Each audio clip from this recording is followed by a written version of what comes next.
ఒక పక్షిని పంజరంలో పెట్టి దానికి కావలసిన ఆహారం వేళ్లకు అందిస్తే కొంతకాలం తర్వాత పంజరం తలుపులు తెరిచినా అది బయటకు వెళ్ళదు. ఎందుకంటే దానికి రెక్కలాడిస్తూ ఆకాశంలో ఎగరడం కంటే కష్టపడకుండా దొరికే ఆ ఆహారమే సౌకర్యంగా అనిపిస్తుంది. అది ఎగరడం మర్చిపోతుంది. ఒక పక్షిగా అది చేయగలిగే అత్యంత అద్భుతమైన పని ఎగరడం అని దానికి తెలిసిన బద్ధకం మరియు భద్రత అనే మత్తులలో అది అక్కడే ఉండిపోతుంది. దురదృష్టవశాత్తు చాలామంది మనుషుల పరిస్థితి కూడా ఇలాగే ఉంది. మనలో ఉన్న అంతులేని శక్తులను అన్వేషించకుండా సెక్యూరిటీ అనే ఒక భ్రమలో బ్రతుకుతున్నాం. మనం చదువుకునే చదువులు కానీ చేసే పనులు కానీ చాలా వరకు ఇష్టంతో చేసేవి కావు, కేవలం భద్రత కోసమే.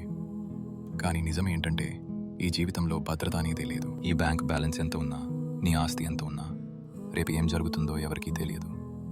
ప్రతి సెకనుకు జీవితం కరిగిపోతోంది.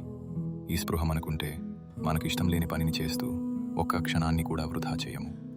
మనల్ని మనం ఒక పంజరంలో బంధించుకోము. మరిన్ని డీప్ అండర్స్టాండింగ్ వీడియోల కోసం నా యూట్యూబ్ ఛానల్ని సబ్స్క్రైబ్ చేయండి.